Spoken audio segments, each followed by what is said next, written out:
Hello and welcome to Good Game Grandstand, the radio show for gamers by gamers. I'm Barjo. Video games have changed the way we entertain ourselves, and sports video games are amongst the most popular of all. So once a month, I'll be here to take a look at the latest releases, to chat to real-life sportsmen and women who are also gamers, and hopefully to inspire you to pick up the controller and have a play yourself. This month, we'll be taking a look at the new Grand Slam Tennis 2, meeting tennis legend Pat Cash, and exploring the phenomenon that is the FIFA franchise. But first, a confession. I play a lot of games a little bit, but I don't play one game a lot. So when it comes to sports games, I'm a little bit rubbish at them. So each month I'm going to be asking for a co-op partner to join me with mad virtual skills on the sports field. And stepping up to the plate this time around is Joab Gilroy, editor at Game Arena, co-host on the GA podcast, and lovable scamp. Welcome, Joab. Thanks, Barjo.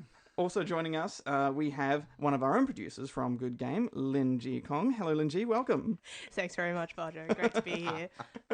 I often follow your tweet stream, Lin Ji, and I've got to say, I have no idea what you're talking about. You're so obsessed with tennis. Tell us briefly, why do you love the sport, and then we'll get into the review. I love tennis because I think it's, when it comes down to it, it's two people across the net fighting out for their lives. You know, it's boxing, but without contact. And there's just so much history in it, and there's so much drama as well. And it's a sport full of drama, and I guess that's why I love it. Hi, this is John McEnroe. With me today is Pat Cash. Welcome to this match. Well, the ability of the serve and volley player is to really take his opponent out of the comfort zone. Doesn't matter if he can play all over the court or not. If he can attack, put pressure, make his opponent hit enough passing shots, he will win today. So the game is called Grand Slam Tennis 2.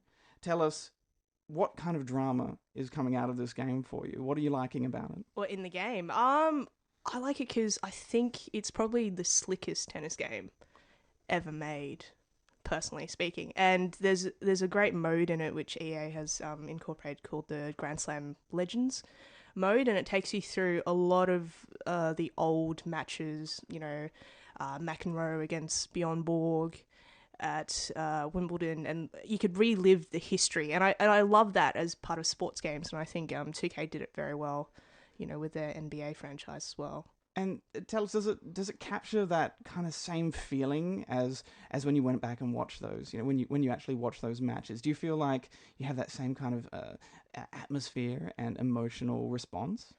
I think possibly not as strong, but you definitely get a sense that, wow, I'm back in the 70s or back in the 80s watching Boris Becker, you know, play the US Open or something. There's definitely something there, possibly not as strong as live, but I think that's, you know, that's very appealing to a tennis fan. Well, expect a fantastic match today between these two. Let's get into it. Well, if you're going to stand there, you're an idiot. Now, you've both been playing it. Joab, tell us, it's interesting that EA have re-entered the tennis game genre and arena with something that's going for very much a simulation. Tell us, why do you think they've done this, and have they pulled it off? Why? It's a good question. I think people want more realistic tennis games because I guess EA can't compete with Nintendo's version of tennis, and there's really no point in attempting to anymore. Have they pulled it off? I don't think so. Why? Oh, I think Grand Slam Tennis 2 might just be one of the worst tennis games I've ever played. I've got to say, I sat down with it I've played, you know, a couple of hours of it, and something about it, when I finished, my hand was hurting, and I felt like the AI in it was really unresponsive. You know, they just kind of derped around the place, and then I felt like they were cheating me when they actually did beat me. Did you have a similar reaction? That is exactly how I felt. And, you know, I played through a full year of the career mode, and I was blown away at the fact that I managed to win the Grand Slam without losing a single game. Wow. Yeah. The AI is completely off. It's not working at all as far as I'm concerned. It seems like in a lot of career modes, you start off sort of weak and you wind up very strong. You know, the point of a career mode is for you to play all the way through and become a great player.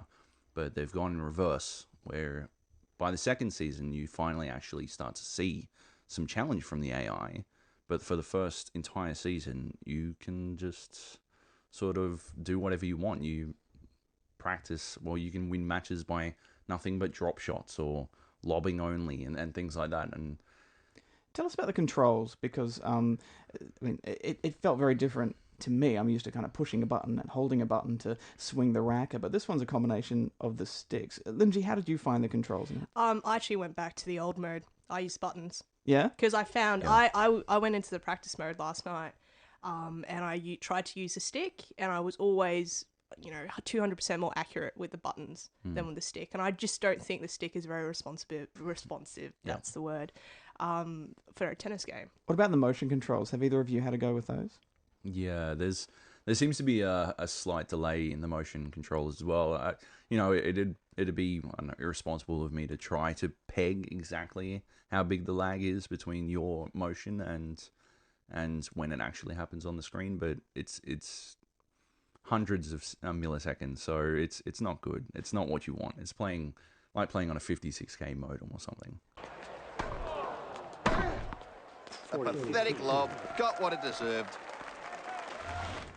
Nowadays when I see, the really polished sports games, you can look at them and you can look at a TV set with the actual game and go, okay, this looks very close. The actual look of these games is evolving to a really high definition kind of state, right? So how do you think this one looks compared to the other tennis games around there? And do you think they've done a reasonable job with that? As you said, I think it's the slickest tennis game. It certainly looks good. It looks the part. But that's basically where I draw the line. Yeah, I think, where you have the issues are with the player animations. If you're a big tennis fan, you see some of the player animations and you think, that player would never do that. Or that player would never come up to the net and play the net game 80% of the time, because they won't do that in real life. And I think that's what really takes the reality out from the game for me. You love these tennis players, right? Especially Federer, if my memory serves me correctly. When you're playing as Federer in this game, are you getting the experience that you want? Not really, no. I think it's really hard because I think most tennis games they don't get these players out in a motion capture suit. They don't capture their moves, or they don't get a player to come in and mimic their moves. So what they're doing is they're focusing on videos and slow motion videos and trying to get that movement down. But every tennis game I've played, they've never been, even close to spot on with the player animations. Now, the commentary is a big part of sports games, of course. What's it like in this one? Oh, the commentary is one of the weaker parts of an already pretty weak game. Pat Cash and John McEnroe do a good job of talking while you're playing tennis, but it's not commentary. Commentary is reactive. It's about what's happening in the game, and they focus more on telling you more about the theory behind tennis than actually talking about what's happening in your game. And very quickly, very, very quickly, I started to hear the same things over and over again, the same quotes. There are some games which really nail that reactive commentary out there, but there are some where you do get that feeling. It's like, I just want to switch it off because it's grating on your ears. Now, we should get to scores in a moment for this game, but before we do that, I'd like to say, what, out of all the tennis games both of you have played, what are your favourites, and just quickly why? I love Topspin because I think it's possibly the most realistic game out there, but I'm actually finding it more fun to play Grand Slam tennis too, because it's slightly faster. Going back to Topspin 4, I felt Topspin 4 was very slow compared to Grand Slam tennis 2. So even though this one has all these weak elements, you're still enjoying this more? Yeah, in a way. I think once you get past, the niggling issues, or, according to Joab, the big issues, I think you can have a lot of fun with this game, and there are a lot of modes to explore that Topspin doesn't have, and I think EA's, taking a step in the right direction. I think it'll be interesting to see what they do with the next game in the series, if they do attempt to release one next year. So what's your final score, Lindsay? I think I'm going to give it an 8.5. Oh, okay. Yeah. Joe, tell us about your favourite tennis game and how it compares to this, and what's your score as well? The first video game I ever personally owned was Andre Agassi Tennis on the Master System, and so I've got to give that my favourite tennis game ever. But I'm definitely a fan of the Topspin series. a much bigger fan of the Top Spin series than over this sort of thing. Virtual Tennis has always sort of done it okay, but yeah, got to go with Andre Agassi Tennis. All right, Joe, what are you giving it? I think I'll give it a 4. Ooh. Divisive scores. Good game. You're listening to Good Game Grandstand. I'm Barjo, and we're joined here by Linji and Joab. Tennis nuts, and you both recently went to the Grand Slam Tennis 2 launch event and met Pat Cash. Linji, was that a fangirl moment for you? It was a little bit of a fangirl moment for me. He was a very lovely man, had a lot of things to say, especially about John McEnroe. All right, well, let's hear that interview now.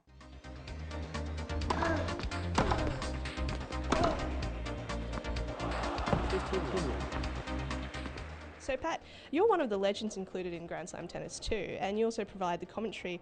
Tell us a bit about the game and how you got involved. The game has basically the offshoot of Grand Slam Tennis 1, but it's got a few more players on it, and I was one of the players that they decided to choose. That's maybe because of my style. It's slightly different than everybody else. I don't know. Had a little play of it. Seen myself run around and play, and trying to get near the net as my sort of style. Did you manage to get into a motion capture suit for your character? No, they didn't do that. I don't know exactly how they did it all, but probably pretty tough to do that whole tennis court in motion capture. But they must have done the graphics off videos or something. I don't know how they did it, but it's pretty realistic. I mean, some of the idiosyncrasies they copied from various players that do little ticks and stuff like that. Nadal's got lots of them, so his is all pretty famous, how he does this and picks that and pushes this and does this on his hair and all that sort of stuff. So it's quite fun to watch. To the left of the chair, Rafael Nadal.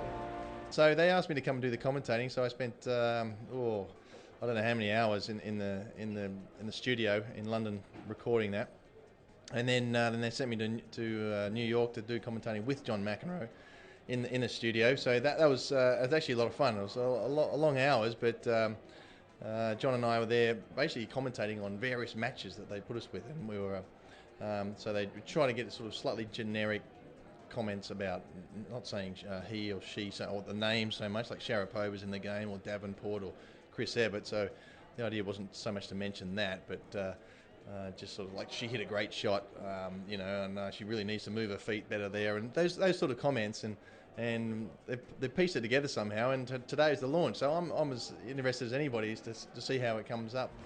Well, hi, Pat Cash here. Got John McEnroe. Mac, I think we're looking forward to a great match here today. Well, we're both fired up guys, Pat, but I know we're looking forward to this match. Should be exciting. You did commentary with John McEnroe in the same booth. What was that experience like? Well, I've been in the booth with John. It's always unpleasant, and as it is playing against him. So he tries to dress up in the part. He puts his clothes on, tennis clothes on, and gets in there, and you think he's sort of dressed in a suit or something, but no, he comes in his sweaty tennis gear that he's played in all day, and he stinks. So it's very unpleasant, but it was a lot of fun. We're mates, and we get on pretty well. So I feed him the lines, and he goes with it, and some of the stuff he comes up with is just, he goes on and on forever. It's like, wow, okay, John, that's pretty impressive how you picked that up. Well, he tries to mesmerize you, Djokovic. I think it's like a pendulum out there when he bounces the ball. So he tries to put you to sleep on the return. That's what he did that game. These guys are just waiting, and they feel like they need a coffee break. And then he pulls out the big serves. It's underrated serve. Well held. Tennis was featured in Pong, which is one of the first video games ever made. And how do you think tennis has come as far as it has today in video games? Yeah, that's right. Everybody played at the first game of Pong. You were probably too small to when that came out. I think I was around when that first came out, and that was all pretty exciting. And it's just along with technology. It's amazing. They have the handles now, the motion handles, which are I suppose we've seen, but this one has an amazing the feel to it. You can really sort of use the ball and make it curl and slice. What next? I don't know. It's only I know I was mind blown by the 3D. I did the first ever Wimbledon 3D commentating, and I was wondering what these giant cameras were that were sort of popping up literally right next to us. And they said, oh, they're the 3D cameras. So one of the days I did the commentating, I literally felt like I was still sitting right where the box was, where I was. I was literally, normally I'm about 3 feet away from that camera. And it was like I was there. It was mind-blowing. 15 points. Do you think playing a video game version of tennis helps your skills out on the court? I think it can actually. It's funny. I mean, it's different, but obviously you got to actually run the ball and get to the ball. But in many ways it can, because you can just see the angles. And I find that the more I watch on TV, whether it's golf or tennis, the actually better I play. So it can help in some sort of visualization. But I think in reality, when you go out to a tennis court, it's a lot bigger and you have to run around. But the basic movements with your arms and everything are pretty much the same. If you were to play a character or a player in Grandstand Tennis 2 and not yourself, who would you play and why? Probably McEnroe. Stefan Edberg's good. Michael Stick is really good, actually. He's the German player who's about my age. He's got a really good style of play. I like his style of play, so he's like a bigger me. That's the place to be, on top of the net, smashing the ball away. What's your top tip when playing tennis in the real world? In the real world, hit the ball in the court, over the net, and in the square area. It doesn't matter which square it is, just hit it over the net. But tennis is tough, I suppose. It's getting your feet into the right position, I think, is important, and not getting them too tangled up. Great. And what about in the virtual world? Gee, I don't know. I haven't played enough. You tell me. I've only had a couple of goes at it because it's all new. I don't know, but I'm undefeated. That's all I can say. I haven't lost yet, but I've yet to do a few more challenges. So we'll have to go down and do a couple of challenges now. Fantastic. Thanks so much, Fat Cash. Okay, thank you.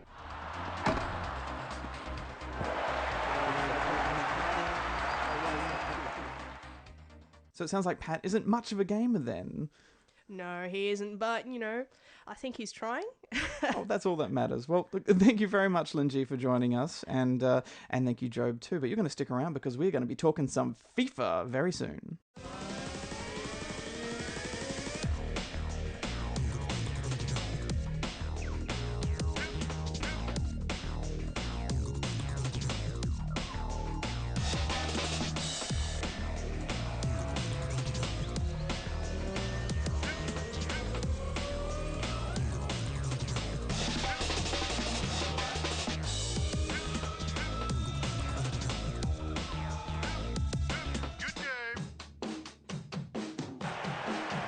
Well, we've got a top fixture for you. I hope we're up to the task. The man in charge brings the ball back for an offside decision. It's given the chance for the goalkeeper to come and get it. He's done that well.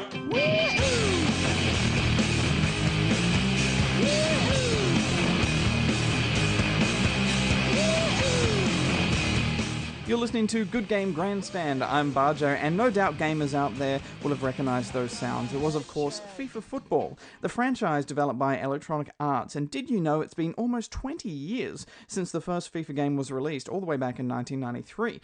Well, the latest game, FIFA 12, has officially become the biggest selling sports title of all time. And to help us understand why, I'm joined by Joab again, and welcome again, Joab. Thanks. And we're also joined by Mark Azzi, who is the third best in the world at FIFA 11, Australia's best FIFA player, and a part of Team Immunity. Thank you for joining us. Thanks, Barjo. Thanks for having me here. Tell us, what does it take to be Australia's best FIFA player? Well, first thing, it takes a lot of time on the PlayStation. That's the first thing. Secondly, you got to think like a soccer player. You got to think that you are playing on the field, and what you do in the game is actually, you feel like it's like real life. And I think that's what I do, and I take that on board. And that's what makes me so good at the game. The FIFA World Comp circuit, what happens? What does it take to get into that kind of league? How good is good enough? And what team do you play? Well, to answer your first question, how to become the best, you got to verse the best players in the world. They learn different tricks in the game, and you pick those up when you verse them. I currently play with Real Madrid in FIFA 12. I used to play with Chelsea in FIFA 11. FIFA 11 was all about the crossing, and Didier Drogba up front was unstoppable with the crossing. You just throw the ball in, and he's jumping on it.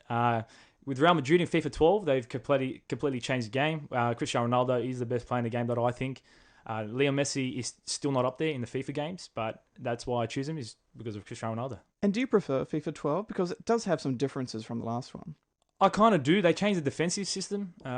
They made it much more harder to score. And the chances in the game are, they feel like you want to jump off your seat and just take a part of the game because it just hits the crossbar or you just miss. And I think that's how they changed with FIFA 11, and also the small glitches that they had in FIFA 11, the player animations, they fixed that up. So it's totally revolutionized FIFA itself.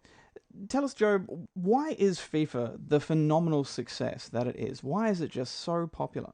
Oh, it's tied directly to the popularity of soccer as the world game. It's such a phenomenon as it is. So FIFA is really a shoo-in as long as they deliver a successful representation of football on the video game, then it's always going to be a success. And it is so successful, and yet it's not America's market. It's not really for America, but they still play it though, don't they?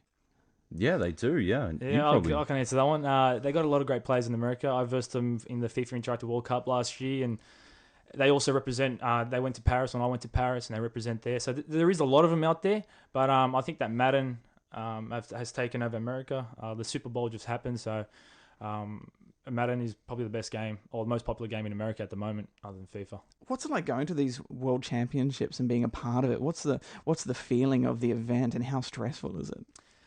It's, to be honest, as a kid, like everyone dreams to just be a gamer, just represent their country overseas and play the game and get something out of it. And I achieved that. And just walking into the place where I went to FIWC, where they just treated you like a prince, was amazing. They gave us private limos, went in private into helicopters. So it was amazing. And do you consider yourself a sportsman, a real life proper sportsman?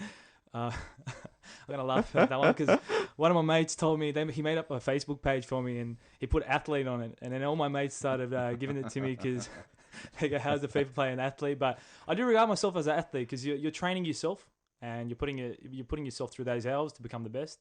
And yeah. Mark, do you consider yourself a pro gamer? And the big question is, can you actually make a living out of playing these games professionally? Yeah, I do consider myself as a pro gamer.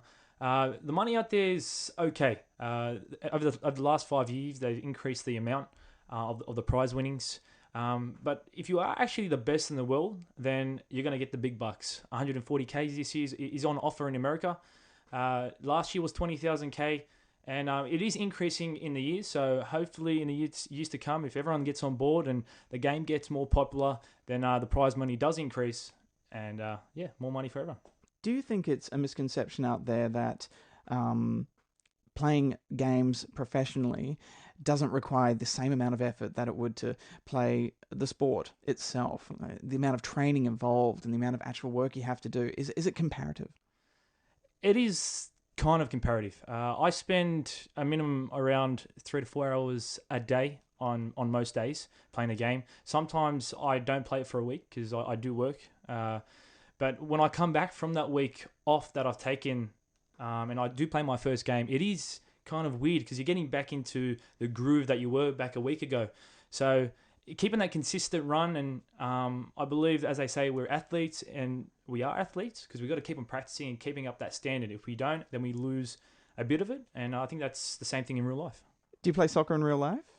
I currently don't, but I'm starting coaching with soccer. I kind of like put my thoughts on the field, so hopefully, this year I've started coaching, so hopefully, it goes well. And Joab, do you consider Mark to be a sportsman?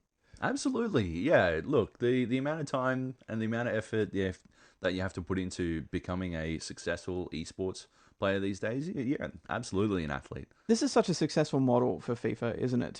For EA rather, to be releasing a new game every year. I mean, I don't know any other kind of genre where you can release a game with tweaks every year and people will still buy it and they will want to play the latest one. When you play a new version of FIFA or even other sports games, do you play that with a bit of remorse that you have to go out and get another one, or are you genuinely excited about even when the changes are so small and tiny? When the changes aren't grand enough, when they're not big enough, the sports game will really feel it and people will notice. And a lot of the time people just won't progress. As you mentioned before, the Madden series exactly suffered under that last year. But FIFA, I believe they've got a really good strategy in. They've got overlapping development cycles and 2 teams working on it, so they're always able to actually implement new features. I find it so interesting the stats population stuff that they put into these games now, where they have stats from what's happening in the real world put into the game live. Joe, tell us about your experience with that. Well, when you see that happening, it's hard to see how that couldn't be dragged across to every game. But it's always divisive when you implement these stats and you feel like I think Messi's the best player in the world. And I hate seeing it not properly represented in FIFA 12, and how does it affect you, Mark, when you see these stats coming through? I'll give you one example. Back in FIFA 11, Fernando Torres moved from Liverpool to Chelsea, which was massive, and I still remember that day where it was like in the middle of the season of the FIFA 11 franchise, and everyone just waited for him to transfer over to Chelsea just to try that new combination with his players. And this year, same thing with Tottenham with Adebayor, which he came in and they updated the stats there, and everyone couldn't just wait. I mean, they want to just play with him in Tottenham, so it's good for the game and it gets everyone into it. Now, FIFA isn't the only football game out there, of course. It's got a pretty big competitor. What do you think about it, Joe? I've always been a FIFA guy, so the Pro Evo series has never really held any water for me. I've always found it played a little too different to FIFA for me to pick it up, but it's been interesting to see in the recent years that the FIFA series has slowly been taking cues off Pro Evo, and Pro Evo has been doing the same. There was a time when Pro Evo was the game to play, right? For Yeah. a short period there. Why was that? Why did they hit that nail then, but not now? Well, Pro Evo at the time was the simulation game. It was the football sim. Meanwhile, FIFA at the time was a little bit more arcade. It was around the time when I think FIFA 98 still had a button to headbutt people. Yeah, and you can slide tackle the goalie. Yeah. Some of my favourite sporting memories were FIFA 95, I think on the Mega Drive, and just turning off the cards and just tripping everyone possible. Yes. Yeah. Mark, are you competing in this year's World Championship? Yeah, there's the FIFA Interactive World Cup that's starting up soon. I think it's in April, the competition. So if, everyone should head down there, have a try to make it to the, I think the next one, or rumour is, it's in somewhere in Europe, and they're going to take us to a soccer match to watch, so can't wait for that. Probably the next one that I have is, fingers crossed the company's willing, we want to go to America, and there is a competition in America. Have you got any tips for newcomers to the game who want to try and compete competitively, and get into the big leagues? What advice would you give them? The main advice I'll give them is that compete against the best. If you got friends that know the best players in the world, accept them on PlayStation Network or the Xbox Live, add them to your friends list, start versing them, because you pick up those little tricks that they do to you. You just pick those up and you start learning more than that, and you use it against them, and it works. So I think that's the main tip. Just verse the best, and you'll get better. Well, thank you very much, Mark and Joab, for joining us here today and talking about FIFA and many other things. Thanks. All right, thank you. Good game. And that's it for this first edition of Good Game Grandstand. If you have any comments or advice or suggestions about us on the radio or on the TV, then please leave a message on our Facebook page or Twitter with the hashtag GGTV, and please continue the conversation over on the Grandstand Facebook. Perhaps you're a Pro Evo supporter and you feel like you need to speak your piece. We will return next month, where we'll be taking a look at SSX, which is a snowboarding game, as well as a bunch of other stuff. And you can watch Good Game on the telly at 8:30pm Tuesday nights on ABC2, and Spawn Point, which is our show for younger gamers, on ABC3 on the weekends. And of course, everything we do is online with iView and on the Good Game site, which is abc.net.au/goodgame. Thanks for listening.